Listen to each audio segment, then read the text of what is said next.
Right, so we want to continue our discussion about JavaScript. We've looked over some basic things, and today we want to talk a bit about, to continue talking about the nature of the language, and to talk about how things are organized. Basically, we're going to look at what the types which are included in the language do. We're going to look at how functions work, and we're going to look at, can you close the door, please? Thank you. And we're going to look at how objects work. Now, depending on time, we don't necessarily want to rush it. So, last time, like I said, we looked over the basic types, we looked over operators. We didn't necessarily look over control structures. Control structures are easy to understand in the sense that JavaScript has the control structures from C.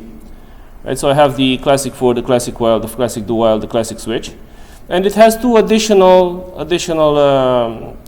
control structures, which we're going to look over when we run into them at this point. One of them, which is the equivalent of a for each, is for element of array, and it was like a for each in other languages. And one of them, which is a bit more specific in the sense that it's called a for in. And what it does is it iterates through the keys of a dictionary, or in our case, through the properties of an object. Right, but let's get back to something else. So first things first, we want to look at an example, not this one, this one, and we saw that we can declare stuff with the const var and let. What does this mean? What do they do? So const is going to declare something which is sort of a constant. In what sense it's sort of a constant? It's constant to the extent that you can't assign anything else to it. However, if you think about the fact that the constant might contain an object or an array, you can definitely still modify its content. And if you think about the fact that you're in JavaScript, you can modify its type, which is even stranger, right? I mean, it's not that you can't modify the value, you modify what the type means in itself. We're going to see how this is done, possibly today, possibly at the beginning of next time. But obviously, you would need some mechanisms to handle these sort of situations as well. And there's one of the types which JavaScript comes with is the object type. And the object type has a bunch of utility methods. For example, object.keys is going to, when applied to an object, is going to give you all the keys. Right? Simple enough. However, it does some more subtle stuff as well. And there's two methods on object, which are called object.seal and object.freeze. And these handle this dynamic part of JavaScript, right? So object.seal says you can't actually modify the properties. So it's the object where you put there is constant. And object.freeze says you can't modify the type. To simplify it, but you can't actually add additional properties, additional methods, etc. But by default, if you make a constant and the constant is an object, you can actually modify that object however you want. You just can't assign a different object. Yeah, so this is JavaScript style. This is not some strange feature of the language. This is much of the power of the language, right? The fact that you can do this in JavaScript is really, really powerful. Right, so what about the other two? So I have var and let. And I think I kind of mentioned that the reason we have two of them is that, the internet is alive. You can't actually break people's websites. So var is the initial way of defining variables in JavaScript, but it defines them in a bit of a stranger fashion, in the sense that all the languages we've encountered until now have what is called a block scope. Right? So what does that mean? That means that if I search for the name of a variable, where I'm going to search is within the block where the variable was declared in. Right? So I have a bunch of a pair of curly braces, and if I declare a variable inside the pair of curly braces, it's visible inside. Now var actually does something a bit different, which is it actually defines something which is function scoped. So instead of the variable being visible within the block, it is visible within the enclosing function, which is something you haven't encountered. Now this has some utility, but mostly it's counterintuitive for programmers in general. So let was introduced, and let lets you declare a variable which is block scoped. right? So that's why we mostly use let. So you should use var only if you have a specific plan in mind. Given the complexity of the things we're going to build, you're probably not going to have that specific of a plan in mind. You know, it's something which is. So let's see what happens here. So I'm just going to run this this particular example. I'm going to open a console. I'm going to comment this line, and you'll see why in a minute, in less than a minute. All right. So this is C2.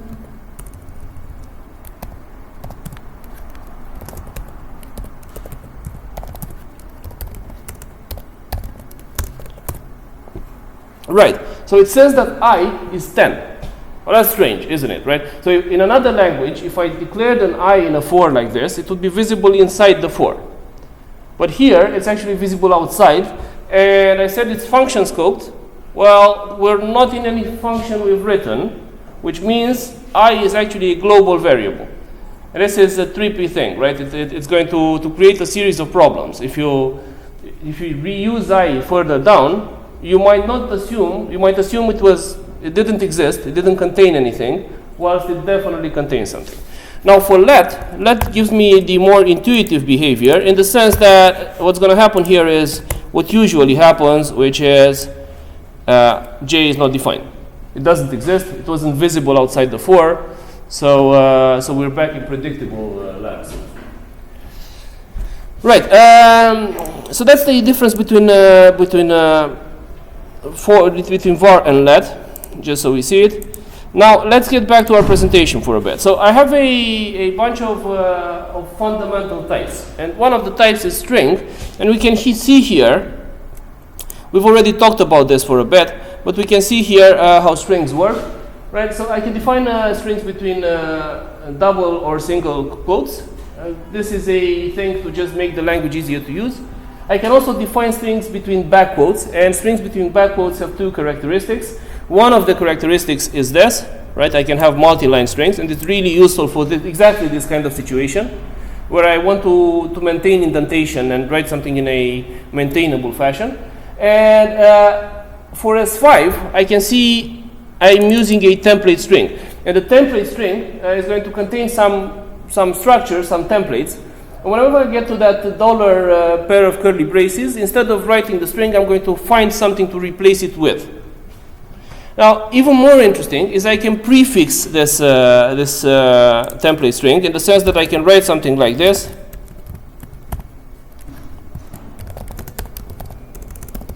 And at this point, what JavaScript is going to do is it's going to find a function called HTML, and whatever that function returns is the rendered value of the string. Right, so I can write really complex stuff. I can basically generate any string based on a set of values. Make sense? Right. Now this is a bit more niche, and it's involved when you actually write something more complex, such as if you were to write your own web framework. Right. Getting back. Now, another interesting thing is that there are two, let's say, perspectives over all the JavaScript APIs. So there was an initial perspective, and the initial perspective was everything but the kitchen sink, right? So every type did a bunch of things, even somewhat unrelated, right? So it behaves in different fashions. You have a method which does 5 things at the same time. This is the intention was to have a really, really thin language core, so to speak. So it's a really simple language in theory. Now, the more modern approach, because JavaScript started out as something built by a particular company, but it became somewhat of a global thing in the sense that there's a standard for the language, and the standard is public. You can make your own JavaScript interpreter, for example, with some effort, of course. And at this point, it actually gained more and more new features, and these new features are more, let's say, enterprise programming ready. So they're basically a lot better organized. But thinking about the initial core of the language, which is what we're seeing here, strings are also can also be treated as arrays. Now this is a lot more useful than it seems because, and I mentioned this, the encoding that JavaScript uses is the typical encoding for the web, which is UTF-8. And if you think about something in UTF-8, this is a Unicode representation on a variable number of bytes, right? Which means that if you were to look at the byte array behind my string, I wouldn't be able to know what the characters are without implementing UTF-8, right? Because some characters might have 1 byte, some characters might have 2 bytes, some might have 3 bytes. And what I'm doing here is actually getting characters, right? So the language handles it for me. So instead of looking at an array behind and then trying to interpret where each character ends, I'm actually getting characters. I can iterate through a string and so forth, which is awesome. Now, there's a global object, global object string, and I encourage you to look over it and see what kind of method I have here, right? So it's the documentation for JavaScript basically, which is still on Mozilla. Now, the second fundamental type we're looking at is array. Now, array again has a bunch of methods which came with it initially, which are heavily overloaded. They do a bunch of things. We're going to see them immediately. And it has a new interface, which is a higher order method interface. And we're gonna look over that as well. But in order to look over that, we have to discuss functions a bit. Right, so this is the classic, let's say, array interface. So we've declared an array with an array literal. As a reminder, arrays are also objects, because almost everything is an object in JavaScript. Now, what does index_of do? Well, index_of is going to return the first appearance of a particular thing, right, of an element of an array, or -1, right? If it doesn't find it, it's -1. Now, there are some limitations to index_of, which may or may not be obvious, which is equality has to make sense, right? So equality has to be defined on the elements of the array, because otherwise, how are they equal? How can I search for a list of penguins? Obviously, this doesn't have an obvious response, so I have to define in some fashion what equality means. Now, this applies to any kind of thing which assumes comparison. For example, there's another method on array which is called sort, and sort obviously needs a comparator of sorts, something to tell me what thing is bigger than what thing. So if I want to order a list of penguins, again, ordered by what? I can't natively order them.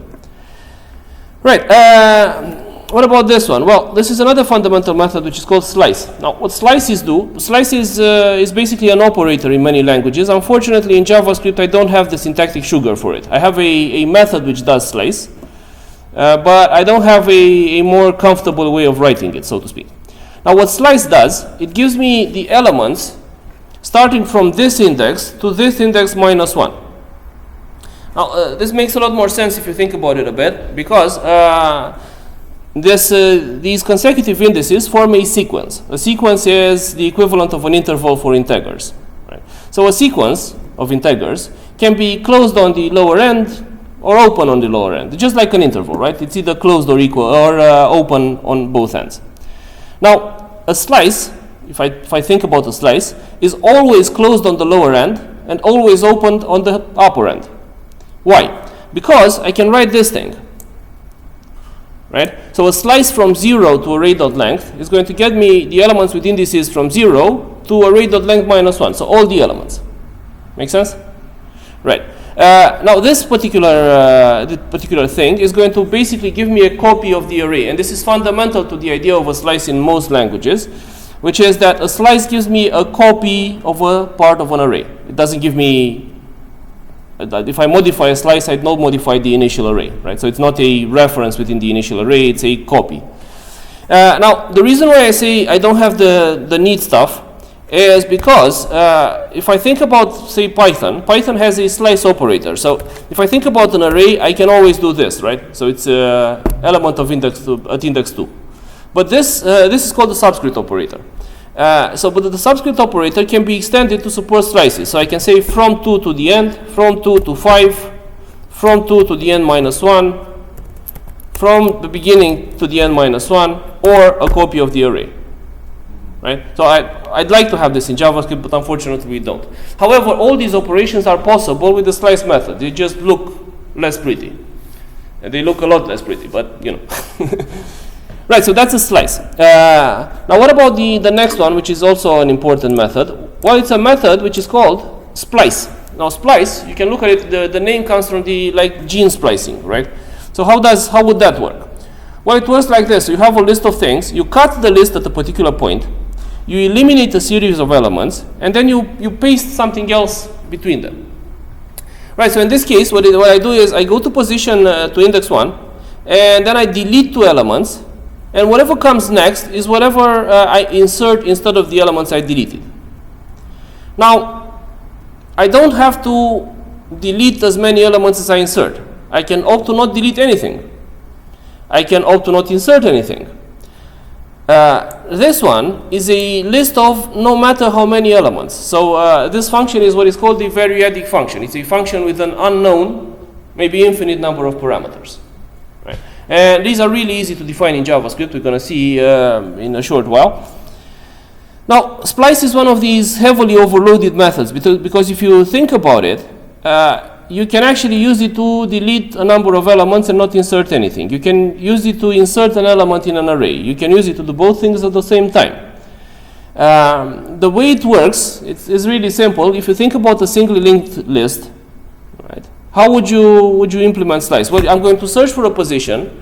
I'm going to remember that position. I'm going to keep a pointer, so to speak, to that position. I'm going to keep the pointer at that position, which takes me to the next element. I'm going to delete a series of elements, and then if I have another linked list, I can just paste it, right? So in the initial list, I'm going to point to the beginning. Makes sense? So I go through a list, I maintain the pointer where I want to start operating. I delete a series of elements, and I keep the pointer to the next element after the one's deleted. And then, given a linked list, I can link the pointer that I started deleting at to the beginning of my new linked list, and my new linked list to the continuation of the list. Right? So that's why it's splicing. It's like cutting part of a ribbon and sewing another ribbon inside of it. Right, so splice of 1, 0, something, for example, is just going to insert that something at position 1. Slice of 2, 3, and nothing else is going to delete 3 elements at position 2. Right. So it does a bunch of things. Right, there are other methods. You should look over the docs yourselves. But what we want to look over is functions. So I think I'm on the Romanian presentation, but I actually have an English presentation. I just don't necessarily know. Right, sorry. So we're going to look at functions because the new interface for array is an interface supporting higher order methods. So a couple of questions here. What would a higher order function be? Did I not mention this? Right, so a function of order 1, right, a non-higher order function, is going to receive as parameters primitive values, or values, so to speak. A higher order function is going to receive as at least one of its parameter another function. If you think about it, I said that this is a functional language, and the shortest definition for a functional language is functions of values. And that functions of values actually means I can treat functions like I would treat numbers, for example. Well, obviously, if I treat functions like I would numbers, I should be able to send a function as one of the parameters to another function. Therefore, higher order function. Now, these higher order functions are functions of order 2, which means they receive a function of a value, what we're going to see. But if you want to go to Strangeland, you can send functions of functions, or functions of functions of functions, and so forth. So there's utility to this. We're going to low-key run into this, but we're not going to use it ourselves. But for example, when we're going to look over Redux uses functions of order 3, 4, etc. There's utility to this as well. Now, defining a function. So this is I can define a function in two ways, and this is a function defined with a keyword function. Now, this is not, shouldn't be unexpected. In any dynamically typed language, I'm not going to have an explicit return type for the function. which means I'm going to have a keyword, otherwise it would be ambiguous. And I'm not going to have a type for my parameters. Now, what would this particular function return if I think about it? Can I say this? Can I infer the return type from what I'm seeing here? By default, it returns 1. Well, if I don't, it depends on what's inside of this block, right? So I can't actually say by just looking at the function what it's going to return. Now, if I put nothing in the block, it returns undefined, right? It's undefined because I don't know the type either. It doesn't return an object which is not has not been specified. It returns something. It returns any, so to speak, right? Right. So this is how I call a function. The third part we're going to see in an example better. It's actually, this is equivalent to calling f of 1, 2, and 3. This is the destructuring operator which we've mentioned at the end of last time, I think. And what this does is it eliminates a dimension. So what it does is it takes an array and it transforms it into a list of values. So it's just 3 values instead of being an array. Now, the second way of defining functions is arrow functions, but I think we'd be better looking at some examples and commenting those. We've skipped over something. We're going to go back to this, which was a thing about strings. So, look at our function f, right? It's a function of a, b, and c. Now, the third thing, the c, says if my function, if c has not been supplied, it has the value 4. It's a default value for the parameter. And it returns a plus b plus c. Can I say what type this function returns? No, it might be a number or a string. It depends on what I supply to it. So if we look at line 4, f of 1, 2, 3 is going to return 6, right? Because it's 1 plus 2 plus 3. At line 5, it's going to return ABC. What about line 6? What is it going to return? The string 8 to 3. Yes, the string 8 to 3. Because the pluses are applied in order, and a string plus a number is going to give me a string, and then another string plus a number is going to give me a string. Right. What about line 7? Maybe it will crash. No, this is interesting. So the idea is that in JavaScript, I understand where you're coming from, why you're saying this. But in JavaScript, what I'm trying to showcase here is you can't have function overloading. Right? So a function is defined by its name, parameters are defined by their position, and you can send to a function no matter how many parameters. And in this case, they're not used. It's just that the function doesn't use 5 and 5. It works just with the first 3. Now, what about the 8th line? What is that going to return? 8 to 4, the string. 8 to 4, yes, because C has a default value, right? It's I've explicitly said if you don't give me C, it's going to be 4. And the last line? Undefined. A4. It's going to actually return A undefined 4. Because, so B is going to be undefined because there's no way to infer it. It's not going to crash because it's JavaScript and it's going to be tolerant of this. A string plus undefined is going to give me a string undefined, so A undefined. And that's a string now, so I can concatenate it with 4. Right, so I can't overload functions, but I can have functions which have a variable number of arguments, depending on some context. The function is going to work with 2 arguments or 5 arguments or whatever. So I can write all these really flexible functions, so to speak. Okay. Before I forget, let's get back to this a bit because we've skipped something. So we saw the basic strings and arrays, and in this case, I have 2 methods which are going to transform a string into an array of strings or an array of strings into a string. So you find these methods in many languages, not necessarily in JavaScript. So you have split and you have join. Right? So split splits a string based on some sort of separator. In this case, it's going to give me A, B, C, and D.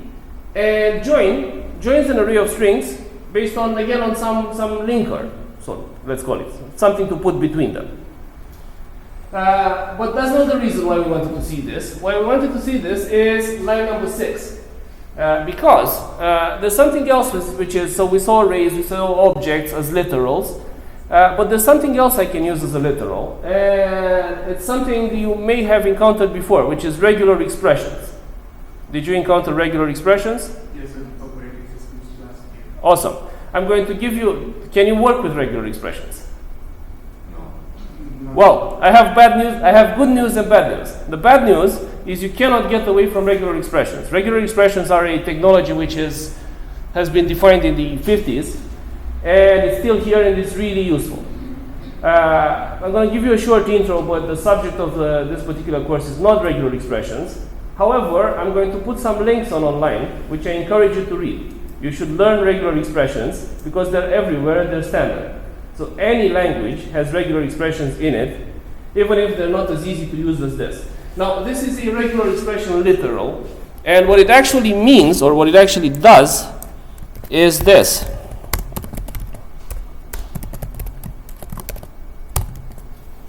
Well, you know.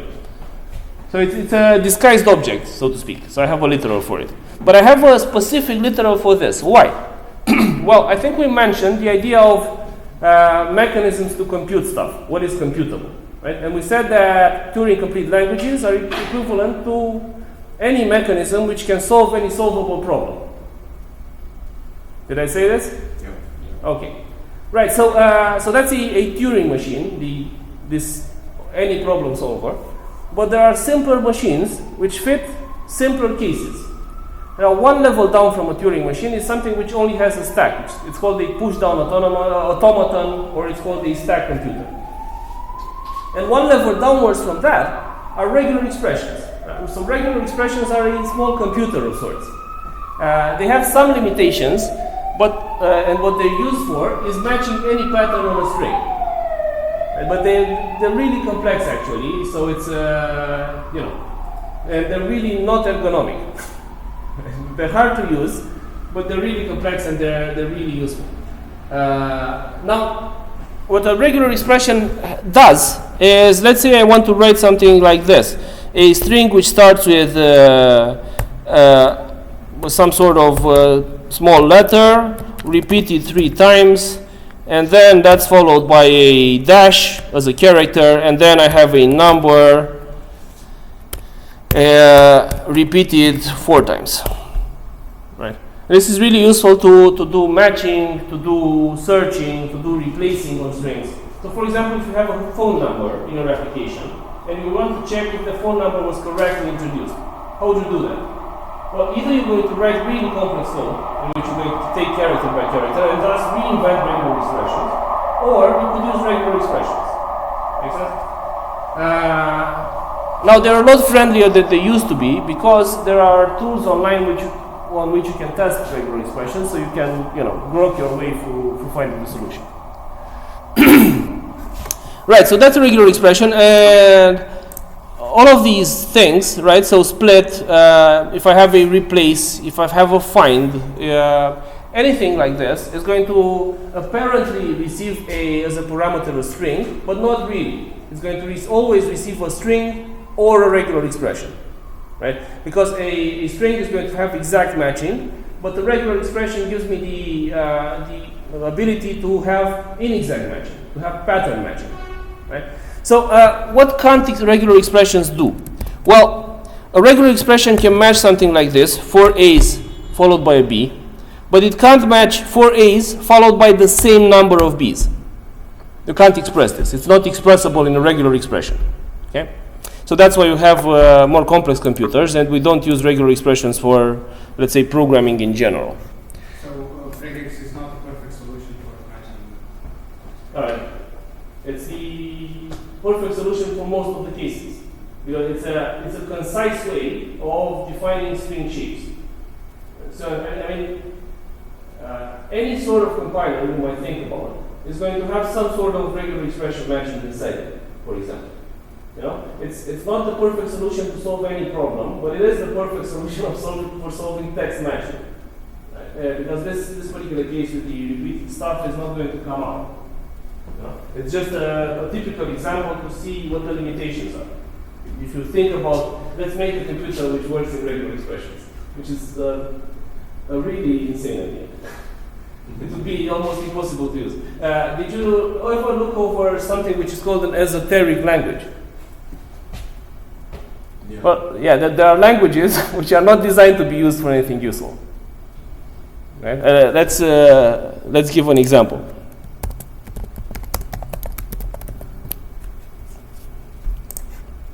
Right. So this is Burb, and this is what Burb is written in. Right? You write them with with the emoticons. Right? That's Burb. That's an esoteric language. It's designed for somebody had fun inventing a language. It's not designed to actually write code in it. Although probably somebody motivated enough or insane could actually write something in Burb. Right. Now getting back to our functions, because we had to go back. Let's get back on track. So we have our functions. So let's look at a series of functions and see what's happening. So f1 is a function which is going to return the double of its parameter. It assumes it receives a number. We should probably check, obviously, because I might send anything there, and then the results are going to be diverse, so to speak. But let's assume we've checked it's a number, etc. Obviously, I declare the function. I console log the result of the function. It's going to write 2. Now, what about f2? So f2, as I said, functions are values, which implies the fact that I have to have some expressions which evaluate two functions. So that's what's happening there. So in f2, which is a variable, I put a function. Right.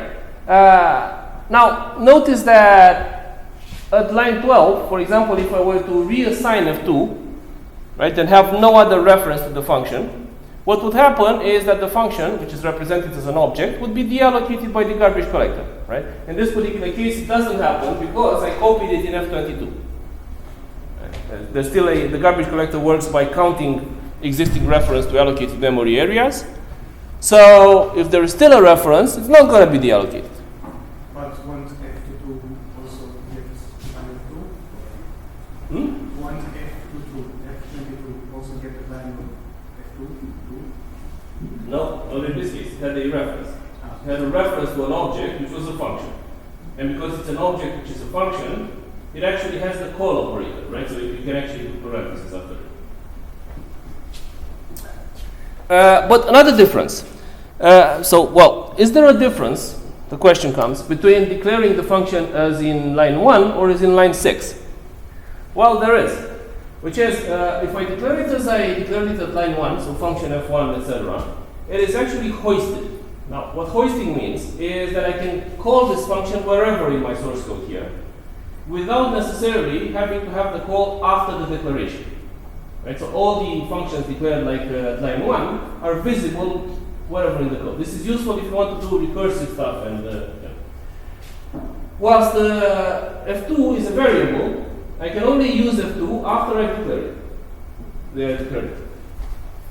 Now, what about f3? So f3 is another kind of function, right? It's declared as an arrow function. Now, there are subtle differences between arrow functions and functions, so to speak. And we're going to run into them later. However, I'm just going to mention them now. Which is, in this context, there's basically no difference. Right? If I use them as global things and I just multiply a number. Now, one of the relevant differences appears if they are not functions, rather they are methods. Right? Or they're used in a context where I'm inside an object. Right? So a method, what's the difference between a method and a function?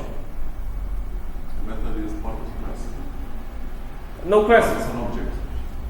Part of an object, right. But it's a bit more, so we're in JavaScript, so it's a bit more, so methods in JavaScript are a bit more simple than that.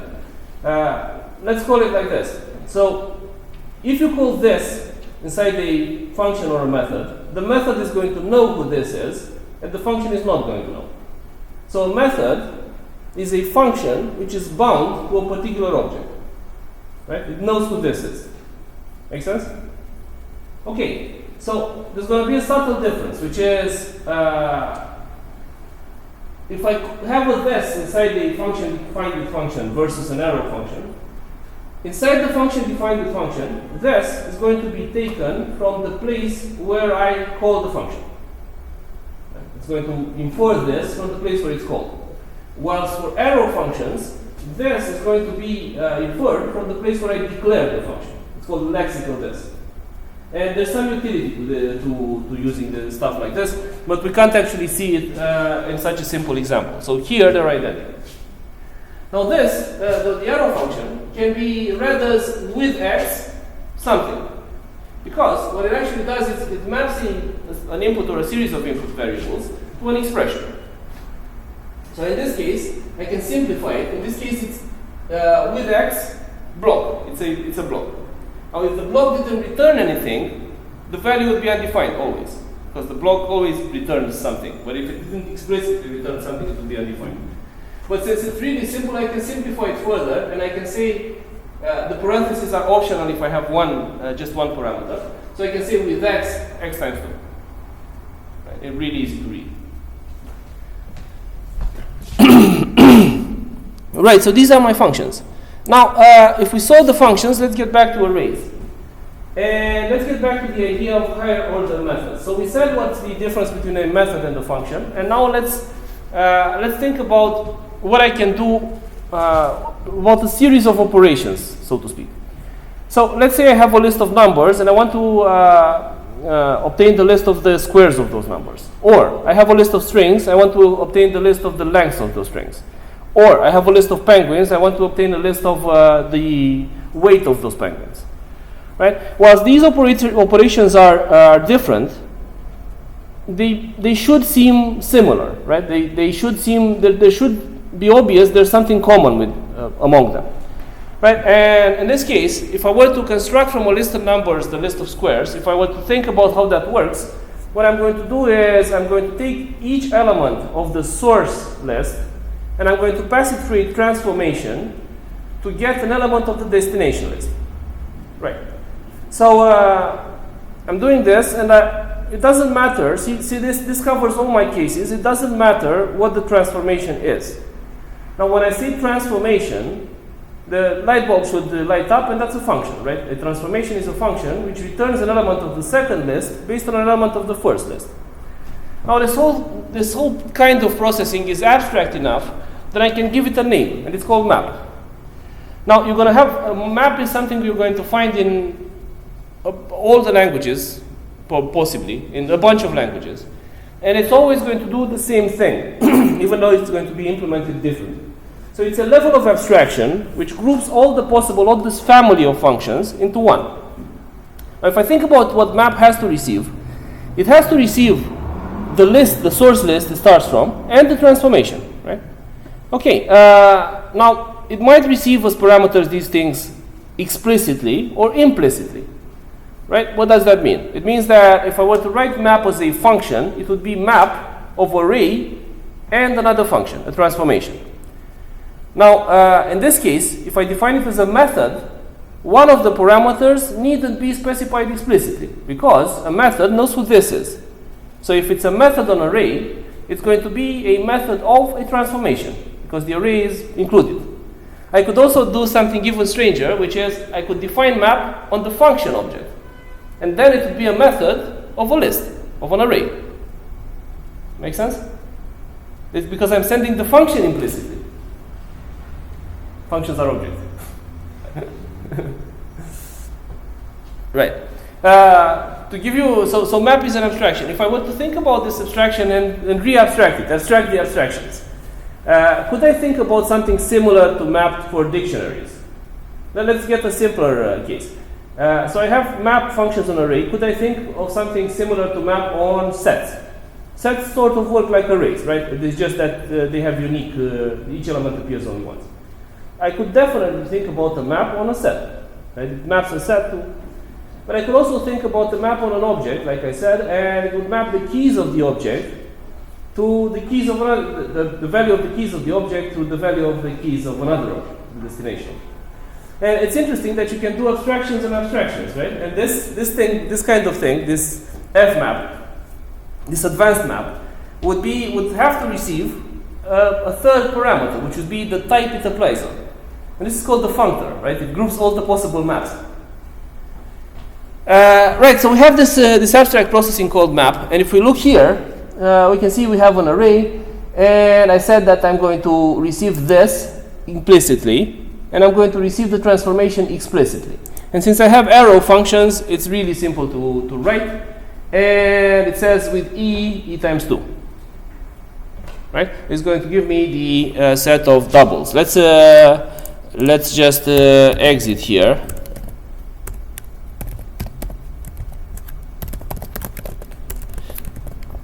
And run this.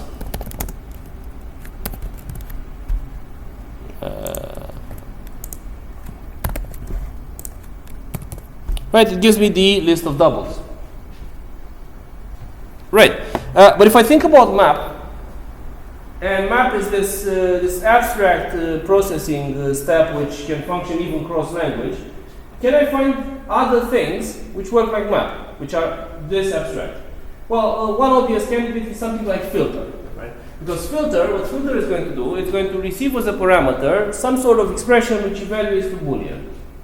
And filter is going to start from a source array, and it's going to give me a destination array containing only the elements for which that function is true. Again, it's something which I can imagine in different languages. It's something abstract enough. I can filter based on penguin weight, or I can filter based on divisibility by 3. It's the same generic operation. Right. What about the other ones? Let's see here. Let me just. I can. We're gonna get back to this. In the same vein as filter, I can have sum and every. Now sum says all the elements, at least one element of the source array respects some condition. Every means all the elements of the source array respect some condition. Now if I think about sum, well, sum is like a huge OR. It's an OR operation for each of the elements of the array. And every is like a huge AND. It's an AND operation for the condition applied to all the elements of the array. So this works. From the same set of things, I'm going to have two other methods which are going to be find and find index. Remember, let me see if I have the example here.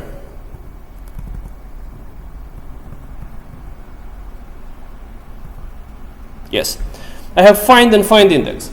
Remember that when we looked at index of, we said that for something more complex than numbers or strings or whatever, I'm going to need to define what equality means, right? How do I decide that an element is equal to what I'm searching for? Well, this is what find and find index do. And in this case, so for example, I could search in the property of an object.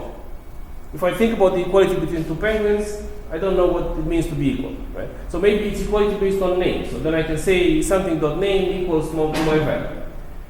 Find returns the element, find index returns the index of the element. Or -1, just like index of. Now find is going to be useful if I want to get the element itself, but if I want to change it or I want to replace it, I want to delete it, I'm going to need the index within the list, so I know what to delete. Now, all of these, which we've seen until now, have actually the same set of possible parameters. We've used this shape, which says with e something. But I can actually send a function of 3 parameters. So I can do something based on the element itself, based on the index of the element, if I need that, and based on the array I am running this on. Now, this based on the array thing, it's not there for you to modify the array. Map and all these things are supposed to be non-destructive.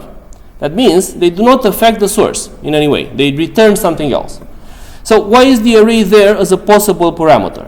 Obviously, we could write any transformation in this shape. However, for this particular line, for example, we didn't use them. So, no reason to write them. But for this one, we're actually using the index, and we're writing these little strings. So a of 0 is, and what value was there, and so forth. It's a string representation. we can actually look at it. Let's just do this.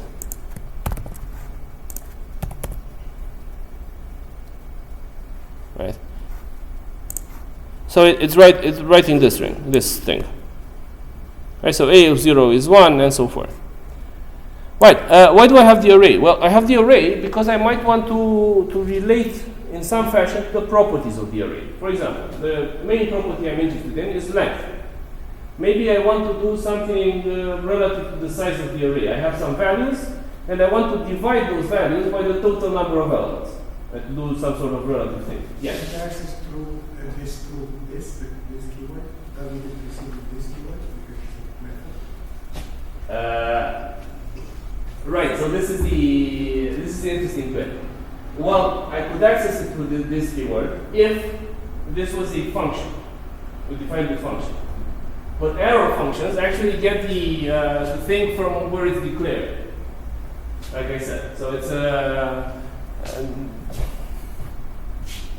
yeah. Not related to the map. It's not. It's you don't need to either way. It's you have a reference of the array. It's supposed to be read-only. I can't actually tell you at this point if it's protected, but I'm guessing it is.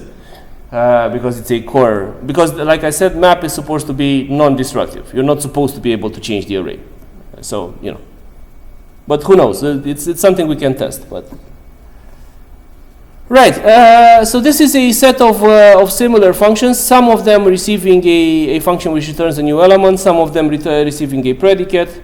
However, I have another one which is reduce. And what does reduce do?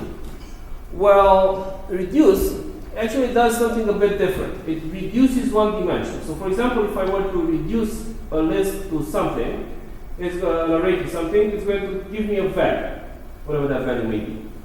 Now, to explain how reduce works, let's make a short trip back in time.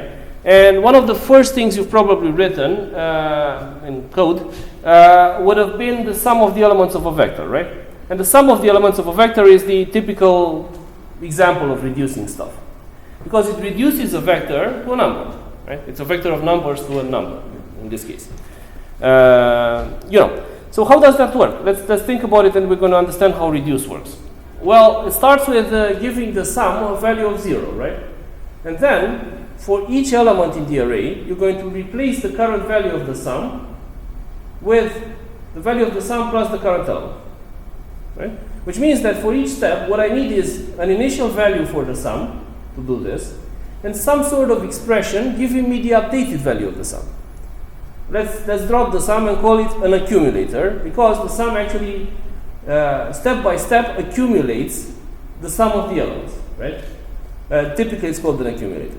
So what I need is the initial value of the accumulator and the value and an expression depending on the accumulator and the current element to give me the updated value of the accumulator. Make sense? Right.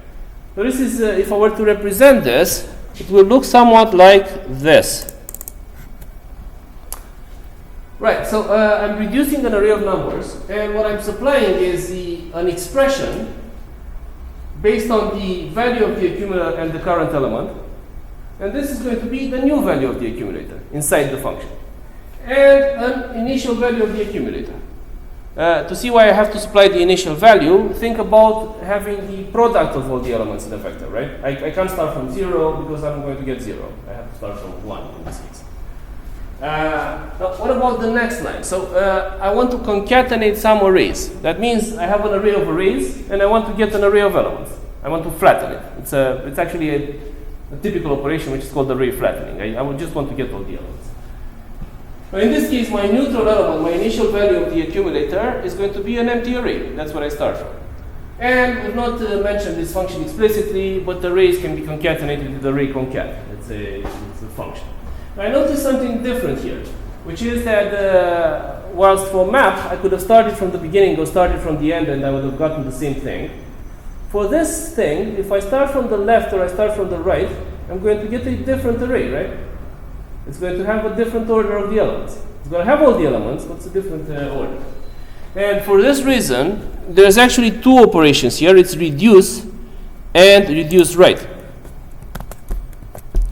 And it depends if I want to. So reduce is typically it doesn't matter. So reduce is actually reduce left. It's the core case. But I also have a reduce right for the case where it does matter. Now something else I haven't mentioned is that my array higher order methods generally, so many of them, return arrays. And if they return arrays, I can actually call higher order array methods on them, on the results, which means I can chain them. So if I look at this, what I'm doing is I'm filtering all the elements which are divisible by 2. I'm going to re-explain this in a bit. Then I'm mapping them to their half, and then I am summing them. I'm reducing them to a sum. Okay? Now this bit is a bit strange, so let's look at it a bit. Right. What happens here? So, like I said in JavaScript, everything has a truth value, which means this is either any expression is either true or false. The do operator is going to give me 0 if the element is divisible by 2. And 0 is false, so I'm negating it, which gives me all the elements which are divisible by 2, which I want to keep in the filter. Okay? I could have written this more explicitly by using equal equals and fun. Then what I'm getting is 2, 4, 6. I forgot what the vector was, but the vector was this, so I'm going to get 2, 4, 6, 8. Then I'm going to map it to their halves, which means I'm going to get 1, 2, 3, 4, and then I'm going to add them, which means I'm going to get 10. Right? And I can see here that I actually got 10. Make sense? Right. Okay, so this is a tour of the array higher order methods. It's not all of them. I also have a for each and so forth.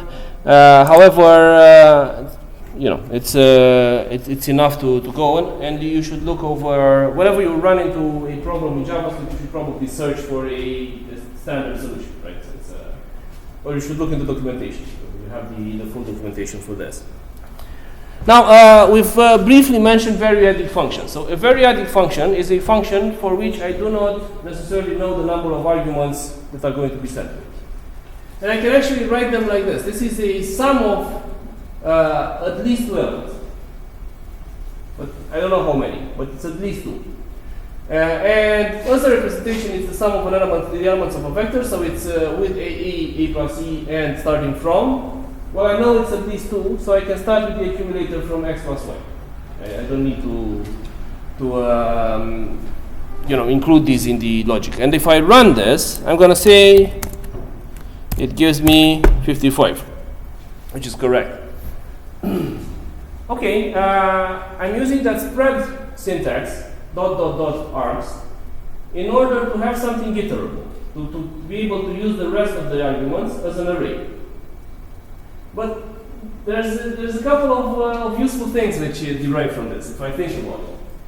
Well, if I can have a function, if I can write a function which has a variable number of arguments, could I write a function which represents all functions? Right? It's the prototype of all functions. Well, I could. Yeah. It's actually this.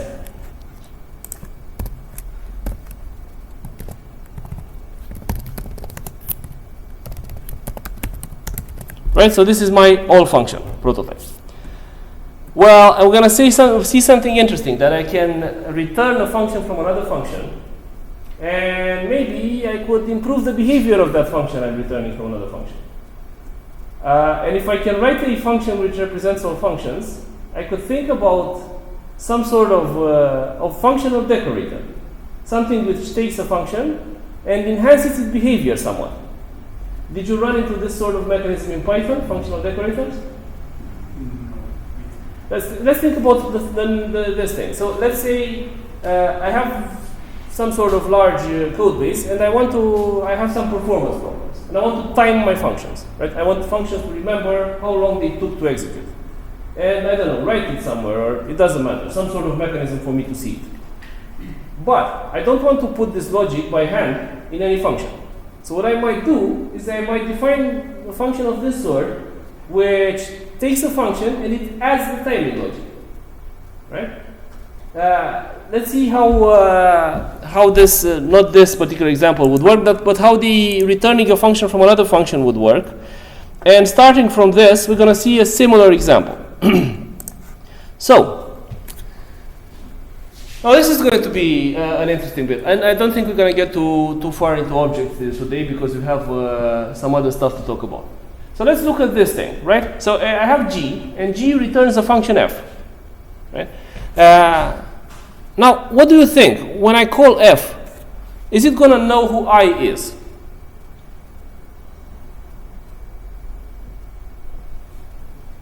Because that's my problem. And it's still inside the G block, so it should, you know. Well, maybe.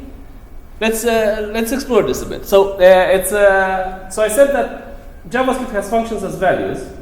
Now, if you think about a program in C, you could definitely write a function which returns a pointer to another function, right? Yeah. Is that a function as a value? Well, the answer is no. And in this example, we're going to see why the answer is no, right? If you just return a pointer, It's the pointer. yeah, well, part of what I'm returning here has to be a pointer, a reference to a function object.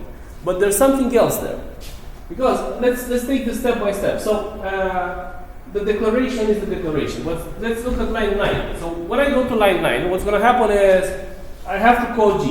To call g, I'm going to allocate somehow an object for g, right? Then g is going to need some space to use I. So it's going to allocate an internal namespace in some fashion. Right, then it's going to do whatever and return f. And then g is going to give up the reference to that internal reference it had, to its namespace, right? So you would figure that the garbage collector would come and collect that space at some point, that it's no longer accessible. However, if I run this, I'm going to see that indeed, like you said, it actually still exists. Now, why does it exist? Well, it exists because when I took f out of g, f wasn't returned just as a function, but rather it was returned as a function and some context. Right? It maintained, it had a reference to the namespace it contained. It was around it. You know? So when f is returned, it maintains a reference to the namespace of g, the containing namespace. Right? Which means that the garbage collector comes and it can't collect that namespace because it's still referenced. Make sense? So what I've returned here again is a function and some context, and this is called a closure. And JavaScript actually has full closures. It's you can close over anything. But if I think about the implications of this is behavior, the function, coupled with state. So it's the functional equivalent of objects. Right? That's what I did with objects. I coupled behavior and state. And here, I'm also coupling behavior and state. But instead of having some state and some behavior defined on that state, what I'm having here is some behavior maintaining some state. Right? It's the other way around, but it's the same utility. See what I'm saying? I have a question. Sure. If you can pass functions as parameters, nothing is. Yeah. But in general, what happens if you pass a function to itself? It's a recursive function. And it will lead to a Stack Overflow, basically. No, it's a recursive. If it doesn't finish, If it the Stack Overflow comes up if that recursive. We're gonna see a recursive function. Comes up if the recursive function never finished. If you have an infinitely recursive function, it's going to be a Stack Overflow. Yeah. But if, for example, you have f of n, and then it says n is n minus f of n minus 1, etc., and it stops when it comes to 0, that's going to stop at some point. Right? Just like any recursive function. Yeah. You know, it's so that's what's going to happen. It's going to be a recursive function. It works. We're going to see a short example shortly. But anyway, right, what about this one? So another question we might have based on the whole closure business is the state returned from a function? So I can make a closure only if I return a function from another function. But do these closures have different state or do they have common state? And if we look at this one, this does something not necessarily that Very interesting. It's a based adder, right? It starts from a base and it adds 1, progressive. But if I run it, I'm going to see that 100 based adder and 10 based adder actually have different state, right? So that's 100 based adder, and the rest is 10 based adder. Now, how did that happen? Well, if you think about it, at this point, I returned in an adder from G. And when I returned the adder, I also returned it with the scope, and JavaScript kept the parameter that G received in that scope. Right? So I close it over the parameter. So it knows that base is 10. Make sense? 10 base adder knows that base is 10? Because I returned it to the scope, and I also wrote a comment. Okay, so at this point, G gives up its scope. So it forgets it's created the scope. It gives up its reference, and that's it. And the scope exists because this exists. If I transform this into a number, then it's no longer going to exist. You know, it's going to, if I lose the reference to the function, I then lose the reference to the scope, and it goes away. Now, when I call G again, G doesn't know that its scope has survived. It doesn't have any means. It gave up its reference. So it creates a new one, and it returns a new one coupled with a function. So this is how 10 based adder and 100 based adder have different states. Make sense? Right. Right, so this is an intro to closures. Now, as an aside, like I said, JavaScript has, let's say, full closures, actual closures. Whilst, for example, in other languages, you might have some limitations. I don't know if you ran into closures in Java, for example. You have closures in Java. However, you cannot close over everything. You can only close over static stuff. Right? So that's not quite closure. It has not quite closures. Right? But you have closures in various languages. Again, this is something to note is that languages converge over time, which means that a bunch of features which you had only in one subset of languages gradually are adopted by others, if they're useful. Right, now, let's look at another case. Now, this is something which is called memoization. Now, memoization, we just take it as an example. We can actually write abstract memoization in JavaScript. What memoization is you have a function which remembers the results it produced previously, right? And this is not a good case, but let's think about another example. Let's say I have a function which checks the exchange rate, right? And the exchange rate is published once a day by some authoritative body, the exchange rate of RON to USD.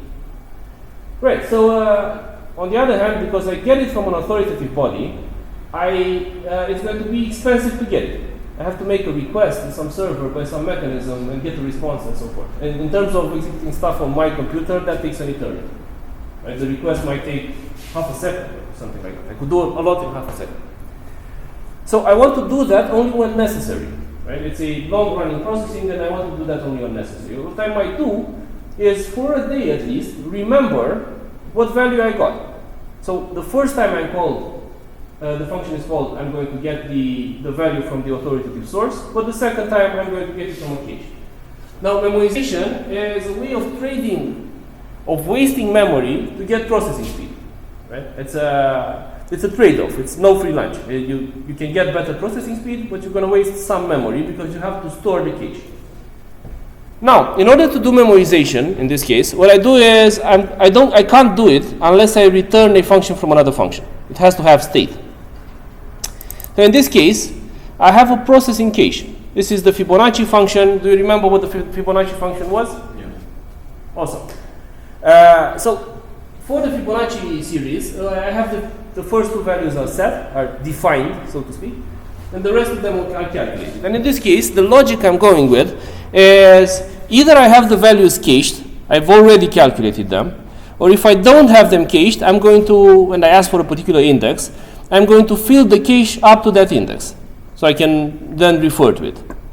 So what I should get here is I'm going to get each value only being processed once.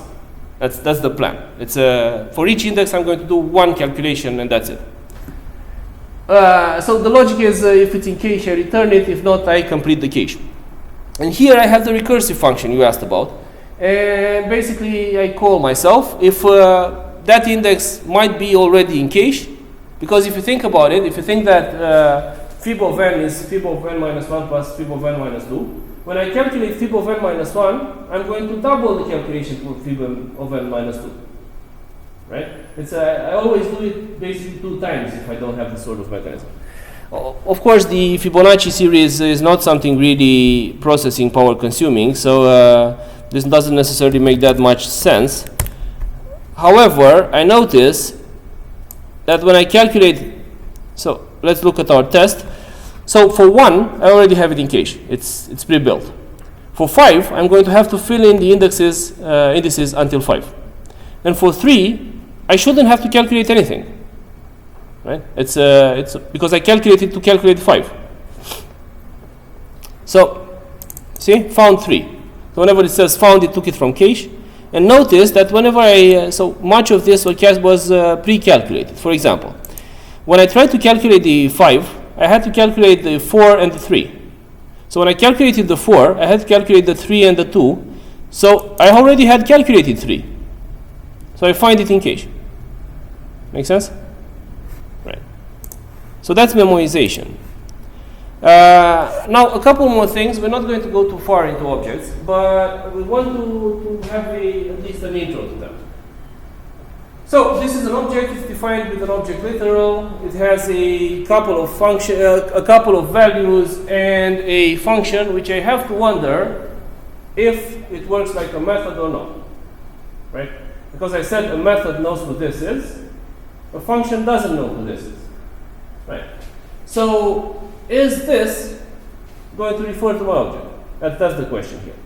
And I can notice that it actually does. Right?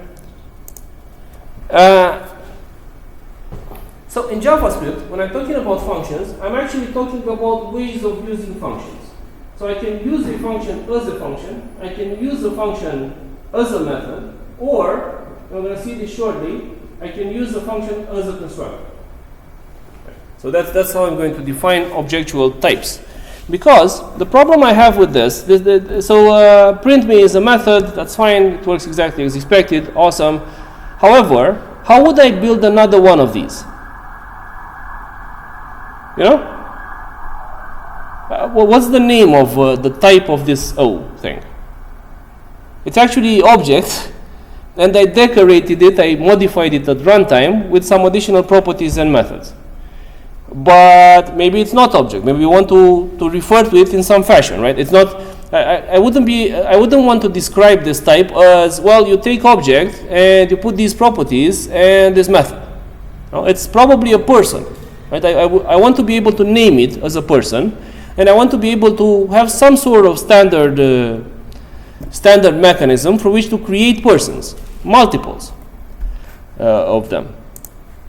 Right, so the way to do this in JavaScript, there's a couple of things here. So first of all, there's the traditional approach, and at some point I got some syntactic sugar, right? So I got a way of writing the same thing in a fashion which is going to be more comfortable for Java, C# programmers, etc. However, the mechanism is still this one, right? So I'm going to write the keyword class. What classes don't exist. I know it's strange, but the mechanism is this one. So what I'm doing is defining a constructor. So I say function person of some things, and I say this.name is name, this.age is age, this.printme is a function. Right. So what I'm doing here is I'm calling the function in a different fashion. Right? How am I calling it? When I say new person of something. And I can actually notice that the P1 and P2 are going to be different. Now, what happened here? So, the way this is, you can look at this, is that what new does, so new allocates the area for my object, and then over that area, I run the constructor. It's a way of running a function, and what I'm doing is I'm running it over a newly allocated area. Make sense? Right? That's the way to look at it. But there's still an interesting question here. So it's the first question is, what is common between all of these persons?